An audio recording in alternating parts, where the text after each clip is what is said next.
Well, he did all that closer to when he knew that everyone was coming out there. He didn't have a lot of time. It was very, very hurried. I know subconsciously it was like the wanting to put his kids to bed. Thinking, I mean, I don't know, who knows, but he doesn't have a specific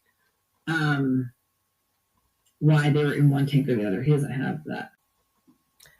So I'm at my mum's house and we've been watching movies and documentaries on different cases. She actually watched the Lori Vallow Daybell case again, the documentary, and she's very intrigued by that case. The building blocks of my channel have been the Watts case, the Lori Vallow Daybell case, and videos I've done on other creators who discuss the case and twist the narrative, in my opinion. I'm having steak frites for lunch, and I'm very much looking forward to that. A nice bistro dinner, steak and fries. Just doesn't get any more simple or delicious. But it's been a long time since I've actually focused in on the actual case at hand, because in my conversations with a lot of people, there is somebody who comes to my channel who thinks that there was a stage, the scene at the oil tanks was staged.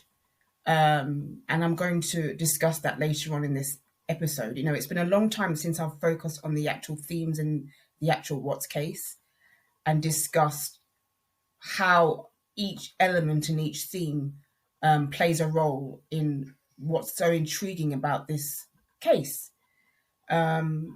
I personally believe that oil tanks is a single reason why this case still has traction, why people are still fascinated with this case, why people still want to know.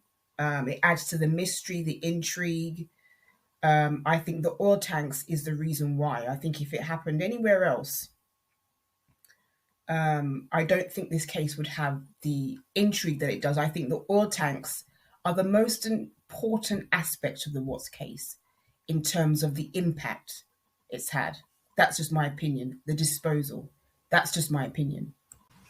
Now, this podcast opens with Kim Kaufman, who had a channel and who was talking about getting a 35C, who was in touch with Chris, speaking to him on a regular basis, and also in touch with his parents. She even presented herself almost as if she was a spokesperson for the Watts. And she said her explanation, or she claimed his explanation, or what he seemed to convey to her, was that he was putting his children to sleep. He worked in the oil fields, and he was familiar with the oil fields, and he was simply putting his children to bed with regard to those tanks. AD had a lot to say about that, and I might include what he said in this podcast, or I may not. But I mean, of course it was, I'm not even going to go into how out of touch that statement is.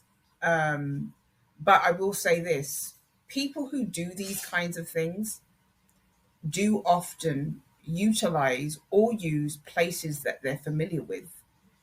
And I think that's what Chris did. He was familiar with the oil fields. He worked in the oil field practically every single weekday.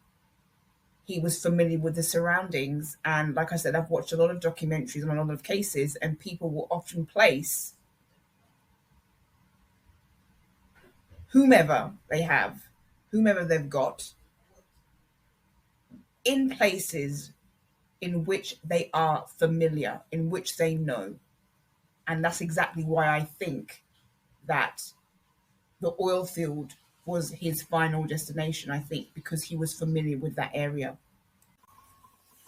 So, as people who listen and watch my channel know, I believe this was all pre-planned, and it was all pre-planned, and that he'd been thinking about doing this for probably a long time. That's my personal opinion. Other people think differently, but my personal opinion that this was all planned, and he wanted to do all of this in the early morning hours so that he wouldn't be seen. And that's the reason why I think a lot of this did happen in the early morning hours, under the cover of darkness, so to speak. So,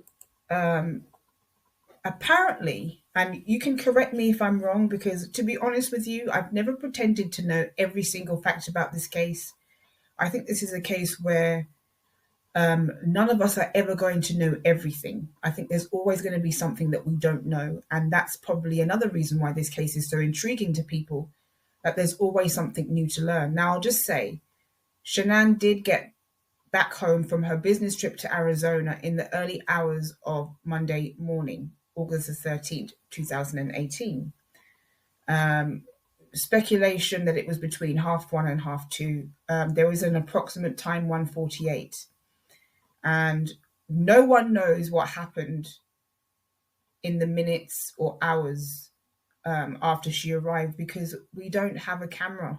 We can only speculate.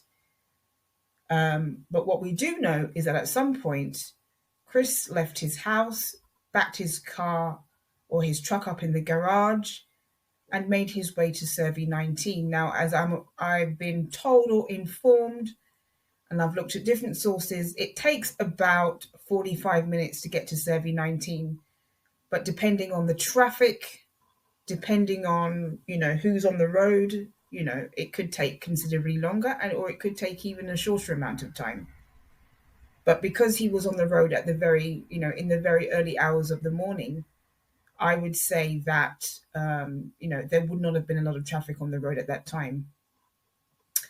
Now, getting to the oil field, Servi 19. Now, I've heard about these tanks being drained, but I've also heard about the size of the tanks, the diameter, that the lid, because you have to take the lid off to put anything in there, the lid would have been 8 inches to 20 centimeters in diameter, which is not very large.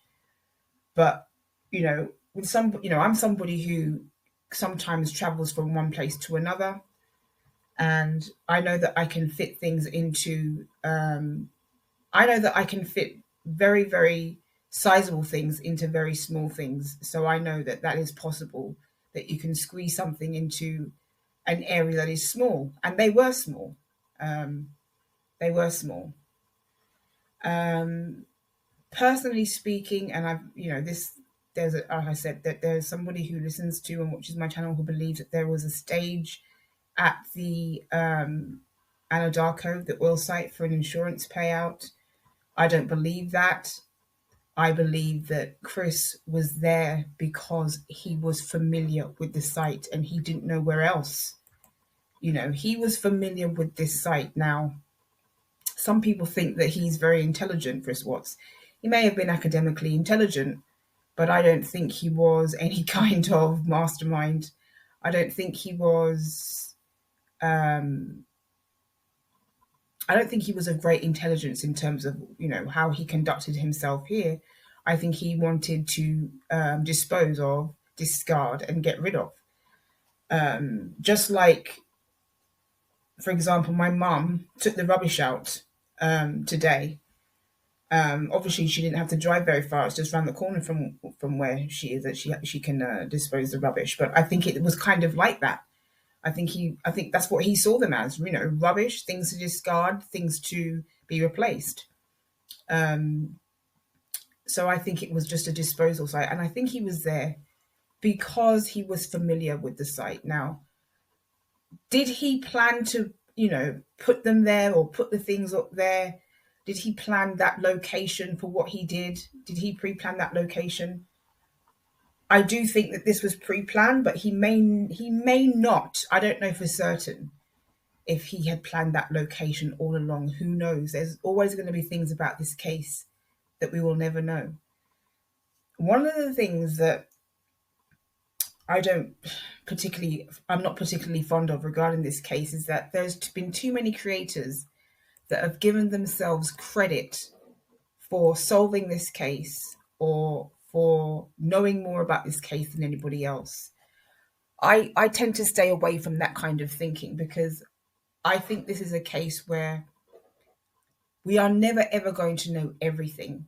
Now, those tanks were filled with crude oil, and like I said, I heard that they were drained because they were almost entirely full. And it's a vast area of land. You can build all types of things on that land. You can build houses on that land. Probably wouldn't be a good idea considering it's filled with oil tanks. But, you know, it's a vast area of land. And I think that is what attracted him. Vast area of land, quiet, peaceful, not many people around. It was in the early hours of the morning, so no one could see what he was doing. And then there was no one there either. I mean, because it's, you know, it's not near to any civilized area. It's not near to large communities or even bedroom communities. I mean, at least it's far away enough that somebody couldn't look outside their bedroom window and necessarily see what he was doing in the dark. So I think for all of those reasons, this was a very attractive place for Chris Watts. Now, I may or may not continue with this discussion, but I'm going to leave it here for now.